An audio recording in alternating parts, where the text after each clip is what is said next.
Hello friends, welcome to my channel. ഇന്നത്തെ recipe ഒരു വട്ടയപ്പമാണ്. അത് വളരെ ഈസിയായ ടേസ്റ്റായിട്ടുള്ള ഒരു വട്ടയപ്പം എങ്ങനെ തയ്യാറാക്കാമെന്ന് നമുക്ക് നോക്കാം. അതിന് നമ്മൾ വെള്ളയപ്പത്തിന് ഉപയോഗിക്കുന്ന ആ മാവ്, വെള്ളയപ്പവും പാലപ്പവും ഒക്കെ ഉണ്ടാക്കാൻ ഉപയോഗിക്കുന്ന ആ മാവ് ആണ് വേണ്ടത്. ഒരു ജാറിലേക്ക് 1/2 കപ്പ് തേങ്ങ, 1/4 കപ്പ് പഞ്ചസാര, 2 ഏലയ്ക്ക, 1/4 കപ്പ് പാല് ഇവ ചേർത്തിട്ട് നന്നായിട്ട് അടിച്ചെടുത്തിട്ട് വന്നിട്ട് ആ മിക്സ് നമ്മുടെ മാവിലേക്ക് നന്നായിട്ട് ചേർക്കണം. അതിനുശേഷം ഒരു നുള്ളുപ്പ്,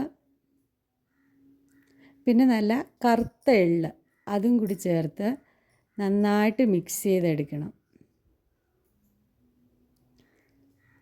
പഞ്ചസാരയൊക്കെ അലിയുന്ന രീതിയിൽ നന്നായിട്ട് മിക്സ് ചെയ്യണം. എന്നിട്ട് ഒരു 5 ഇഞ്ചിൻ്റെ ഒരു മോൾഡ് എടുത്തിട്ട്, അല്ലെങ്കിൽ ഏതെങ്കിലും ഒരു പാത്രമായാലും മതി, അതിലേക്ക് എണ്ണ ഗ്രീസ് ചെയ്ത് ഈ മിക്സ് അതിലേക്ക് ഒഴിക്കുക.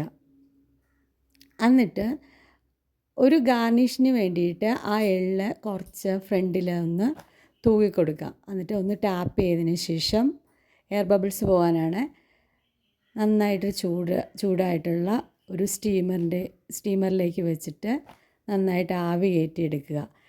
15 മിനിറ്റ് കൊണ്ട് നമ്മുടെ വട്ടയപ്പം റെഡി ആയിട്ടുണ്ട്.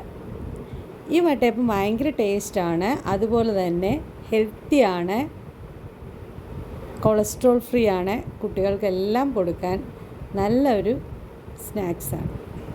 എല്ലാവരും ട്രൈ ചെയ്യണം. പുതിയൊരു വീഡിയോ ആയിട്ട് കാണാം. Thank you.